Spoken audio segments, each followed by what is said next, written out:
Hello बच्चों, आप सभी का हमारे चैनल आरती एजुकेशन क्लासेस में स्वागत है। आज के वीडियो में हम आपके लिए लेकर आए हैं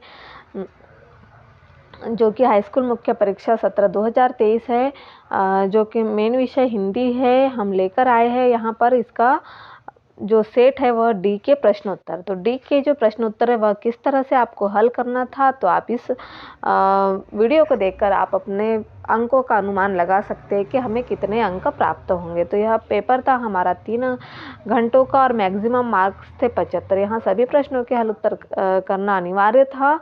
अब आइए बच्चों हम देखते हैं, जैसे कि परीक्षा में 4 सेट होते हैं ABCD, तो जिसमें कि हमारा यह डी सेट है और चारों सेट एक समान होते हैं, बस प्रश्न इधर उधर हो जाते हैं। तो सही, सबसे पहले हमारा पहला प्रश्न है सही विकल्प का चयन करें। तो जिसमें दिया हुआ है सही विकल्प का चयन करें। प्रश्न नंबर 1 है 10वें रस का नाम है। 10वें रस का नाम क्या है? वात्सल्य रस। 10वें नंबर का रस जो है वह वात्सल्य रस है। फिर बाल गोविंद भगत साहब मानते थे सूरदास, तुलसीदास, नागार्जुन, कबीर। तो वह किसे मानते थे? कबीर को मानते थे। प्रश्न नंबर 3 है वह धीरे धीरे चलने लगा। इस वाक्य में क्रिया विशेषण का भेद है। क्या है? रीतिवाचक। इस विशेषण में क्या है? रीतिवाचक, उसका भेद है। फिर अगला है हमारा प्रश्न नंबर उसे में चौथे नंबर का 4 नंबर में दिया हुआ है हमें बालक तारकेश्वर नाथ को उसके पिता टीका लगाते थे। क्या लगाते थे? इसका स नंबर का उत्तर सही होगा। बालक तारकेश्वर को उसके पिता भभूत का टीका लगाते थे। फिर रीतिकाल के कवि है। रीतिकाल के कवि कौन है? भूषण। फिर है हमारा अगला तुलसीदास की रचना की है, किसने की है? विनय पत्रिका ने। सूरदास। तो इसका सही उत्तर है हमारा विनय पत्रिका। क्या है इसका सही उत्तर? विनय पत्रिका, यह इसका सही उत्तर है। अब हम अगले तरफ बढ़ते हैं। प्रश्न नंबर 2 है रिक्त स्थानों में सही विकल्प का चयन करें। क्या दिया हुआ है? सही विकल्प का चयन करने के लिए प्रतिमा बनाने वाले का नाम क्या था? प्रतिमा बनाने वाले का नाम मोतीलाल था। फिर है संधि के कितने भेद होते हैं? 3 भेद होते हैं। हिमालय की तीसरी सबसे बड़ी चोटी कंचनजंगा है। फिर है सूरदास के वल्लभाचार्य गुरु थे। कौन थे? वल्लभाचार्य। चौपाई छंद की प्रथम पंक्ति में कितनी मात्राएं होती है? 16 मात्राएं होती है। प्रबंध काव्य के 2 भेद होते हैं। तो इसका सही उत्तर क्या आ जाएगा? 2। फिर हम इसी सीरीज में आगे बढ़ते हैं। प्रश्न नंबर 3 है सही जोड़ी मिलाकर लिखिए। अंधे की लाठी।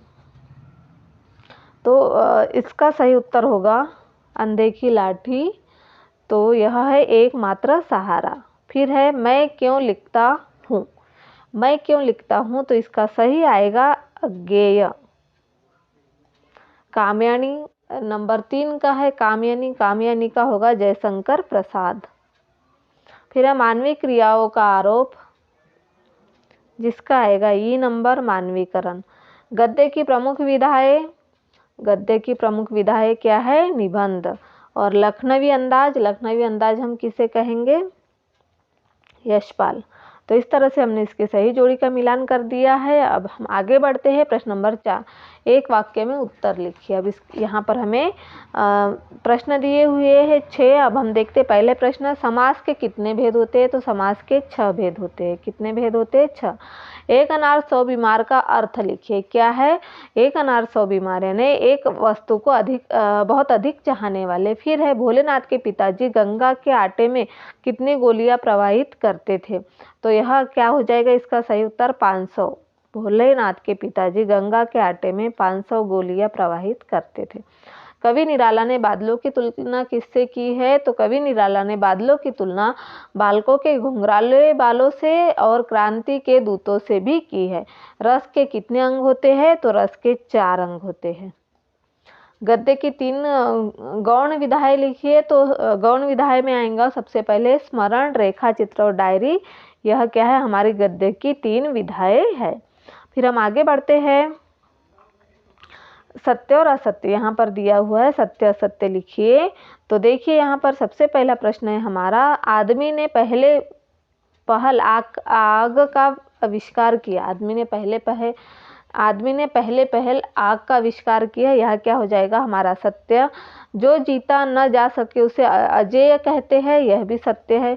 प्रेयर व्हील को घुमाने से पाप नहीं धुलते। यह गलत है।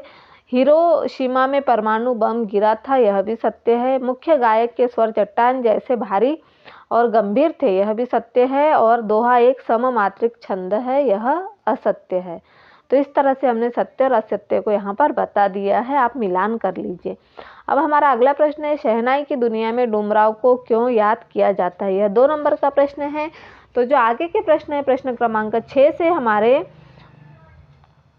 प्रश्न है 23 तक के हम आपको अगले वीडियो में बताएंगे। तो आप यहाँ तक के हमने जितने बताए हैं उसे मिलान कर लीजिए और अपने अंकों का आप यहाँ पर अंदाज लगा सकते हैं कि हमें कितने अंक प्राप्त होंगे। तो इस तरह से आप जो सेट डी है उसके उत्तर देख लीजिए और ए बी सी इन सेटों के भी प्रश्न इन्हीं के जैसे हैं, बस उनके प्रश्न इधर नीचे ऊपर है। तो इस तरह से यदि आप हमारे चैनल पर नए हो तो हमारे चैनल को सब्सक्राइब ज़रूर कर लीजिए और बेल आइकन को प्रेस करना ना भूलिए ताकि आपको हमारे आने वाले वीडियो के नोटिफिकेशन मिलते रहेंगे।